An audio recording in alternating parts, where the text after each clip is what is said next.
साथियों, जितनी भी शादीशुदा बहनें जन्म पत्रिका का विश्लेषण कराने के लिए हमारे पास आती हैं, अपने पति की और स्वयं की जन्म पत्रिका, कुछ प्रश्न बच्चों और परिवारजनों के होते हैं, परंतु एक प्रश्न उनका अनिवार्य रूप से जरूर रहता ही रहता है। और वो प्रश्न ये होता है कि आचार्य जी, मुझे ये तसल्ली दे दीजिए, मुझे ये बतला दीजिए कि मैं ही अपने पति से पहले स्वर्गवासी हो जाऊंगी, मृत्यु को प्राप्त हो जाऊंगी। कहने का अर्थ यह है कि मैं सौभाग्यवती रहूंगी या नहीं। ये जानने की बड़ी उत्सुकता उनमें होती है।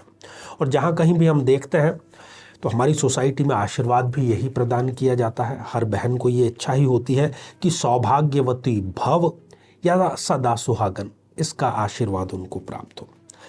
और जैसे ही उनको ये पता चलता है मेरे द्वारा कि हाँ, आप एक सौभाग्यशाली स्त्री रहेंगी सदैव, तो एक संतुष्टि और सुख का भाव उनके चेहरे पर आ जाता है।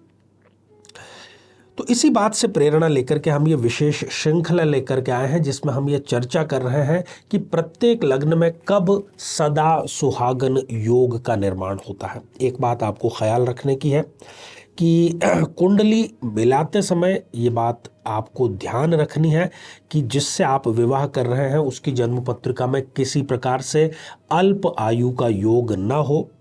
अभी हम केवल आपकी जन्म पत्रिका देख करके ये पता करने का प्रयास कर रहे हैं कि जो भावी जीवन साथी है वो आपके सदा सुहागन योग का निर्माण होगा या नहीं होगा, वो आपसे ज़्यादा समय तक जीवित रहेगा या नहीं रहेगा। दूसरे शब्दों में, जीवन साथी की दीर्घ आयु का योग आपकी जन्म पत्रिका में है या नहीं है।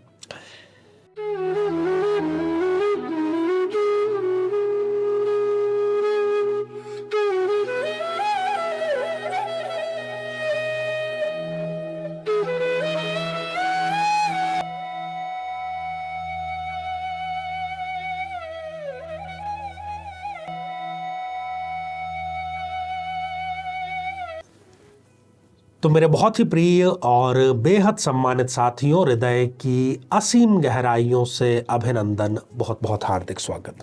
साथियों, पहले जन्म पत्रिका पर थोड़ा सा विश्लेषणात्मक दृष्टि डाल दें और इसके बाद में हम आपके कमेंट्स जो है उनको लेने का सिलसिला भी प्रारंभ करेंगे। तो साथियों, ये आप एक मिथुन लग्न की जन्म पत्रिका देख पा रहे हैं। आदत के अनुसार बार बार साथियों निकल रहा है, जबकि ये विशेष रूप से बहनों को समर्पित कार्यक्रम है। तो मिथुन लग्न की जितनी भी बहनें हैं उनकी जन्म पत्रिका में गुरुदेव अर्थात बृहस्पति सप्तम भाव के लॉर्ड होते हैं। सप्तम भाव से ही हमें यह निर्धारण करना होता है कि आपके जीवन साथी जो है उसकी आयु क्या होगी, दीर्घायु होगी, अल्पायु होगी। अब यहां पर इस जन्म पत्रिका में आप देखिए कि आपको 6 स्थानों पर गुरुदेव लिखे हुए नजर आ रहे हैं। लग्न में, धन भाव में, पराक्रम भाव में, सप्तम भाव में, कर्म भाव में और लाभ भाव में। इन सभी स्थितियों में मिथुन लग्न में यदि गुरुदेव विराजमान हैं इनमें से कहीं पर भी, तो निश्चित जानिए कि आपके जो जीवन साथी हैं वो दीर्घ आयु के ही होंगे। और कौन कौन से लाभ आपको मिलेंगे वो हम थोड़ा सा इसका विश्लेषण करके जान लेते हैं। साथियों, शुरुआत हम करते हैं लग्न भाव से। यदि लग्न में ही गुरुदेव विराजमान है और गुरुदेव इस जन्म पत्रिका में एक योग कारक ग्रह है, यहां पर बैठ करके वो 7वीं जो दृष्टि है वो सप्तम भाव पर दृष्टिपात उसका कर रहे हैं, तो निश्चित रूप से जीवन साथी को दीर्घायु यहां पर प्राप्त होती है। जीवन साथी जो है वो अत्यंत सुंदर और आकर्षक व्यक्तित्व का धनी होता है, आपसे बहुत अधिक प्रेम करने वाला होता है, दिल से प्रेम करने वाला होता है और विवेकवान होता है। आप चाहें तो अपने जीवन के सारे डिसीजन उनके ऊपर निर्धारित होकर के ले सकती हैं, इतने वो विशुद्ध रूप से विवेकवान होते हैं।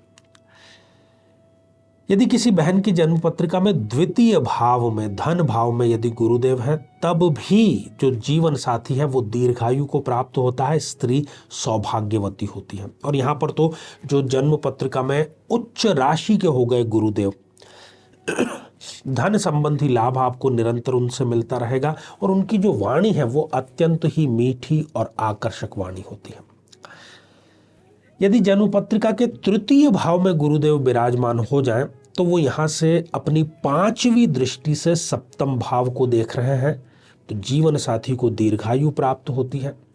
जीवन साथी साहसी होता है, आप भी साहसी यहाँ पर होते हैं और आप ज़रूरत से ज़्यादा महत्वाकांक्षी होते हैं और आपको छोटे भाई बहनों का लाभ यहाँ पर निश्चित रूप से अवश्य मिलता है।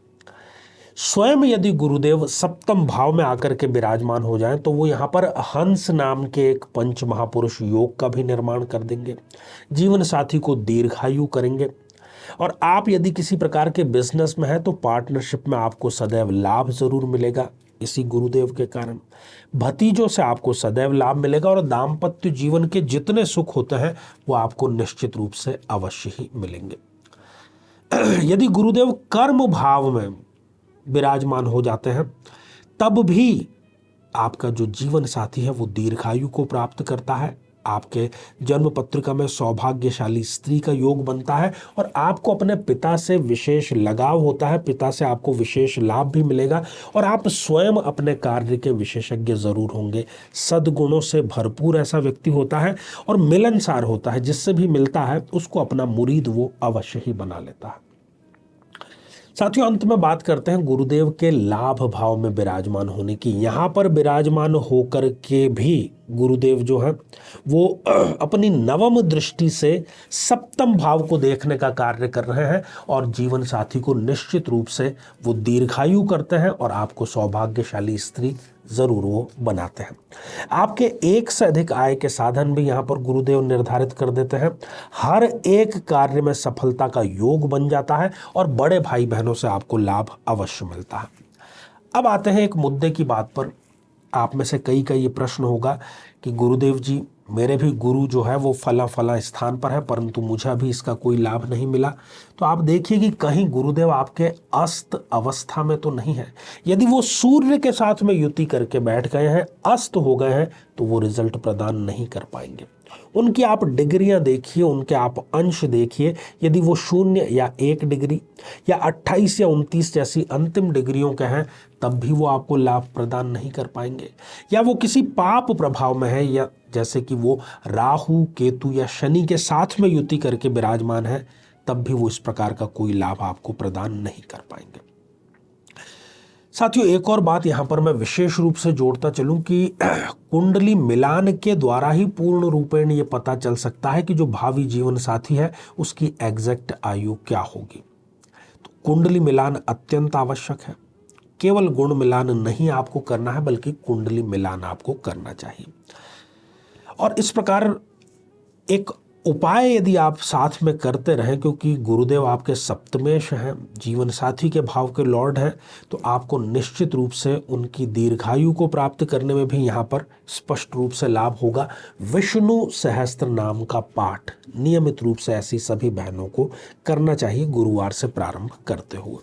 जीवन में किसी समस्या का सामना कर रहे हैं, जैसे कि शादी में देरी होना, पति पत्नी में मनमुटाव या तलाक तक की नौबत आ जाना, संतान का प्राप्त न हो पाना, नौकरी या धन प्राप्ति में बाधा आना, जीवन के प्रत्येक क्षेत्र में किसी न किसी प्रकार की बाधा आना, तो आज ही अपनी जन्म पत्रिका का संपूर्ण विश्लेषण करवाएं और पाएं समस्या से सदैव के लिए मुक्ति।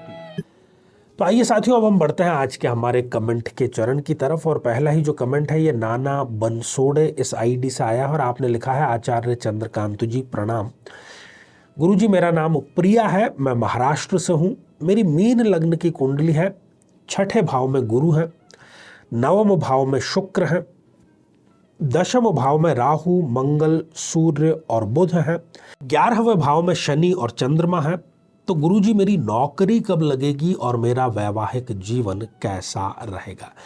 देखिए प्रिया जी, आपकी जन्म पत्रिका में मंगल और बुध ये दोनों योग कारक ग्रह हैं।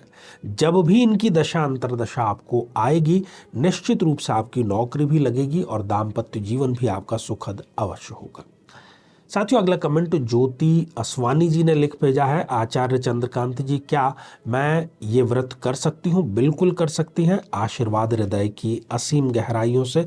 और अगला कमेंट जिस आईडी से आया है उसका नाम है नेपाली जड़ी बूटी, और आपने तारीफ में लिखा है कि बहुत अच्छा विश्लेषण।